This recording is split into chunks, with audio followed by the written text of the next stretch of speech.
This channel does not promote any violent, harmful, or illegal activities. All content provided by this channel is meant for an educational purpose only. শুরুতেই যে খবর চোখ রাখবো 20 জুলাই ধর্মতলা এসেও দলনেত্রীর তিনি দেখা পাননি।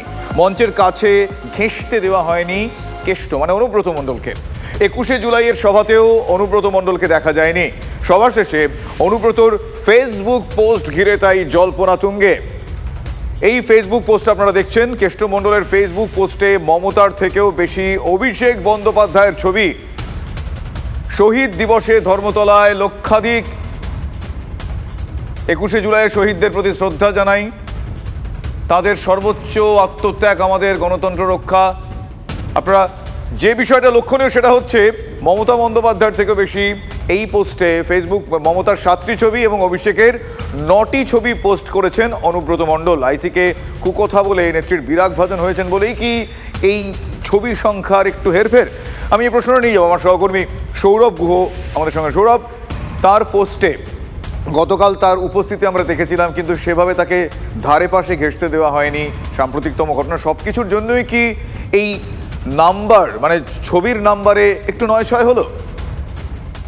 দেখো, 20 জুলাই তাকে আমরা দেখেছিলাম, হঠাৎই বিকেলবেলা তিনি সভাস্থলে এসেছিলেন, তারপর তাকে সিকিউরিটি জোনের মধ্যে ঢুকতে দেওয়া হলো না।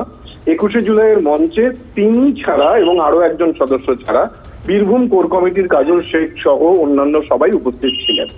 কোথায় গেলেন অনুব্রত মণ্ডল? হঠাৎই বিকেলের চাঁদের মতো ফুটে উঠে মেঘাচ্ছন্ন হয়ে গেলেন তিনি। তারপর রাত্রিবেলা ফেসবুক পোস্ট, যেখানে অভিষেকের ছবির সংখ্যা বেশি মমতা বন্দ্যোপাধ্যায়ের থেকে। তৃণমূল কংগ্রেসের একজন কর্মী নেতার কাছে মমতা বন্দ্যোপাধ্যায় অভিষেক বন্দ্যোপাধ্যায়ের দুইয়ের ছবি শেয়ার করার মধ্যে নতুনত্ব কিছু নেই, কিন্তু ব্যতিক্রমী কেষ্ট মণ্ডল, যিনি বরাবর বলতেন যে দলনেত্রী ছাড়া তিনি কাউকে প্রায় রেয়াত করেন না, এহেন কেষ্ট মণ্ডলের এখন খারাপ অসময় দুঃসময় চলছে। তাই কি অভিষেক স্মরণে যেতে চাইছেন অনুব্রত? অভিষেকের এতগুলো ছবি মমতা বন্দ্যোপাধ্যায়ের ছবির চেয়েও অভিষেক বন্দ্যোপাধ্যায়ের ছবির সংখ্যা বেশি, এটা কাকতালীয় হতে পারে, কিন্তু যেহেতু নামটা অনুব্রত মণ্ডল, তার পোস্ট ঘিরে একটু আলোচনা হবে, এটাই স্বাভাবিক। কি বলি? একদমই তাই, সেই আলোচনা ডেফিনেটলি হয়েছে। এবং সেই ছবি যে ছবি দেখতে পাওয়া গিয়েছে তার পোস্ট, সেই পোস্টে দেখা যাচ্ছে যে মমতা বন্দ্যোপাধ্যায়ের ছবির থেকে অভিষেক বন্দ্যোপাধ্যায়ের ছবির সংখ্যা বেশি। ফলে এক্ষেত্রে একটু তো প্রশ্ন উঠবেই। কিভাবে দেখছেন বিরোধীরা এই বিষয়টা, তার এই পোস্ট, অনুব্রতের উপস্থিতি? একবার শোনাবো আপনাদের। আমি শুনেছি কেষ্ট মণ্ডলকে নাকি ডায়াসে উঠতে দেয়নি পুলিশ। মমতা ব্যানার্জির এই যে ইউজ অ্যান্ড থ্রো, তাকে দিয়ে গরুর টাকা তোলালেন, বালির টাকা তোলালেন, পাথরের টাকা তোলালেন, সেই টাকা পয়সা নিয়ে পার্টি চালালেন, খেলেন, আর সে বেচারাকে আম খেয়ে চিবড়ে ফেলে দিলেন।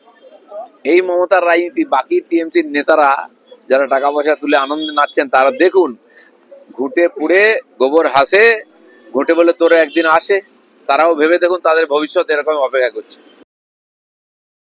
কাজের বেলায় কাজই, কাজ করলে কিষেনজি, সেটা সবার ক্ষেত্রে প্রযোজ্য এবং সেটা এক্ষেত্রে মমতা প্রমাণ করে দিচ্ছেন। এখনো যারা মমতাময় করে, সে মিডিয়া হতে পারে, সে বুদ্ধিজীবী হতে পারে, সাধারণ নেতা নীতি হতে পারে, চোর হতে পারে, পুলিশ হতে পারে, ব্যুরোক্র্যাটস হতে পারে, তাদেরটা বুঝতে হবে যে অন্যায় সমস্ত কাজ মমতাজি তাদেরকে দিয়ে করান, কিন্তু যখন ফেঁসে যায় তখন কেউ কারো নয় বোমা। দিলীপ ঘোষ যখন অনুব্রত মণ্ডলকে বেচারা বলে আখ্যায়িত করছেন, আবার আমরা মোহাম্মদ সেলিম তিনিও কিছুটা সহানুভূতিশীল, সেই জায়গায় তৃণমূল কংগ্রেস কিভাবে দেখছে বিষয়টা? কাজল শেখ কি বলছেন এক্ষেত্রে জানা দরকার। পাশাপাশি ফিরহাদ হাকিমের বক্তব্য আপনাদের শোনাবো।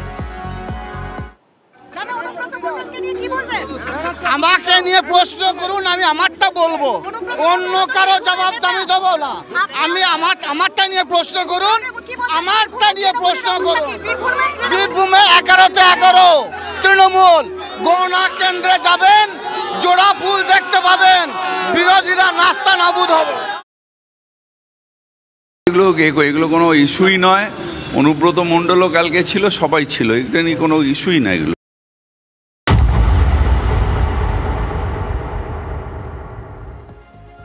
অন্যদিকে খড়গপুরের পরিস্থিতি কি? সেখানে আবারও দিলীপ ঘোষ সক্রিয়, তৎপরতা অন্যদিকে বাড়িয়ে দিয়েছেন হিরণ চট্টোপাধ্যায়। ভোটের আগে কাজের খতিয়ান তুলে ধরতে চান, এমনটা জানিয়েছেন খড়গপুরের বিজেপি বিধায়ক হিরণ চট্টোপাধ্যায়। খড়গপুরের মানুষের সমস্যা জানতে সোশ্যাল মিডিয়ায় বার্তা দিয়েছেন হিরণ, হোয়াটসঅ্যাপ নাম্বারও তিনি দিয়েছেন। মানুষের সেবা করতে কে বারণ করেছে পাল্টায় প্রশ্ন আবার দিলীপ ঘোষ ছুড়ে দিয়েছেন। মানুষ চাইলে খড়গপুর থেকে ভোটে লড়ার বার্তাও এসেছে। ফলে এই মুহূর্তে খড়গপুরকে নিয়ে কিন্তু পরিস্থিতি, রাজনীতির পরিস্থিতি বেশ জমজমাট।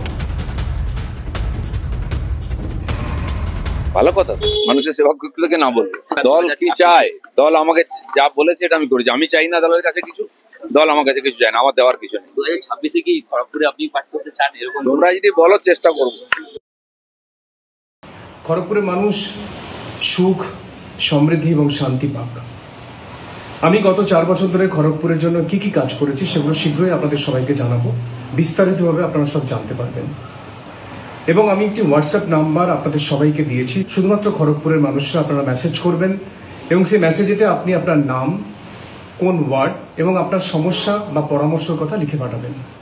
আমি বা আমার টিম আমরা সর্বান্তভাবে চেষ্টা করব যে আপনার সমস্যার সমাধান করার এবং আপনার পরামর্শ নিয়ে আমরা খড়গপুরের আরও কি উন্নয়ন করতে পারি সেটাও আমরা চেষ্টা করব।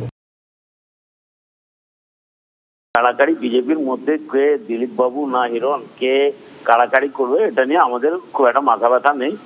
আমরা একদম অত্যন্ত মাথা ঠান্ডা করে ভাবছি খড়গপুর সিটটা এবারে আমাদের জিততে হবে। আমরা এবারে জিতবো। 2টো টার্ম আমরা খড়গপুর জিততে পারিনি, মাঝখানে বাই ইলেকশন জিতেছিলাম, আবার খুব সামান্য ভোটে, গতবারে মাত্র 2500 ভোটে হেরেছি। অতএব এবারে খড়গপুরটা জেতার দোরগোড়াতে আছি আমরা, খড়গপুর জিতবো। এবং এটা তো দেখো দিলীপ ঘোষ কি বললেন সেই ব্যাপারেও আমাদের মাথা ঘামানো নেই, আর হিরণ কি বললেন। তবে আমি নিশ্চিত বিজেপি এবারে হারবে, শুধু খড়গপুর নয়, ওই 2টো জেলার 15টা সিটেই ওরা হারবে নিশ্চিত হবে। ফলে বুঝতে পারছেন কিছুটা পরিস্থিতি। দিলীপ ঘোষ নাকি হিরণ, 2026-এর বিধানসভা ভোটে খড়গপুরের মানুষ কাকে চাইছেন তাদের মুখ থেকে শুনুন। দিলীপ ঘোষ হলে ভালো হয়, হিরণকে দিয়ে কি হবে? দিলীপ ঘোষ লোকটা সত্যি আমাদের এখানে এসে দিলীপ ঘোষ হলেই ভালো হয়। ভালো হয় কি বলছেন বলুন? ওই দিলীপ যা বললো, দিলীপ ঘোষ হলে আমাদের কাজ হবে বলে মনে হয় না। কাজের লোকই আছে, আমরা দেখছি ততদিন।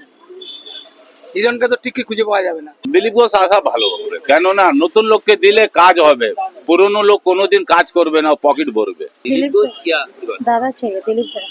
क्यों? अभी हिरन कुछ काम का नहीं है। लास्ट 4 इयर्स तो हिरन यहाँ पर एमएलए था। क्या किए? क्या किए? दिलीप घोष सबसे मिलता है, सबसे खबर लेता है। हिरन का कोई पता आज तक देखा नहीं, हम लोग देखा ही नहीं हिरन को। জিন্দাবাদ দিলীপ ঘোষ। কেন? আমাদের কাছের লোক, সব সময় আমাদের কাছে পৌঁছায়, সুখে দুঃখে সব সময় পেয়ে যায় ওনাকে। হিরণ তো গত 4 বছর ধরে এখানকার আছে, কিন্তু বিধায়ক আছে, কিন্তু দিলীপ দাকে আমরা নিজের মতো মনে করেছি। দিলীপ ঘোষ বা হিরণ নাকি? হ্যাঁ, হিরণ কাজ করছে। কাজ করছে। এই দিলীপ ঘোষকে কারা কাছের মনে করেন তাদের বক্তব্য শুনলেন। আরও এমন মানুষজন আছে যারা দিলীপ ঘোষকে কাছের মনে করেন, যারা আহিরিটোলা ফেরিঘাটে দিলীপ ঘোষকে নিয়ে পোস্টার সাঁটিয়েছেন।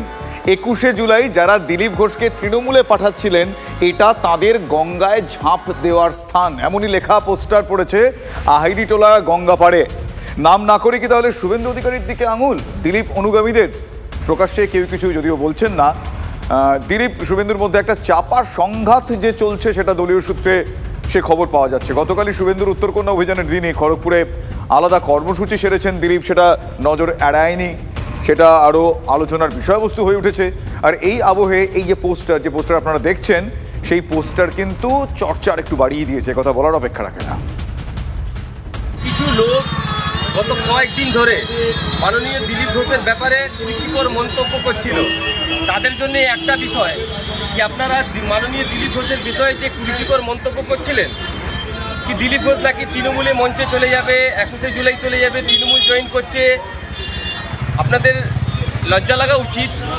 আর লজ্জা লাগার পর আপনারা আসুন এই আহিরিটোলা ঘাটে ঝাঁপ দিন, ঝাঁপ দিয়ে এই আহিরিটোলা ঘাটে ঝাঁপ দিয়ে শপথ নিন কি আগামী কোনো দিন বিজেপি পুরনো নেতা কর্মীদের এরকম কোনো কুরুচিকর মন্তব্য করব না।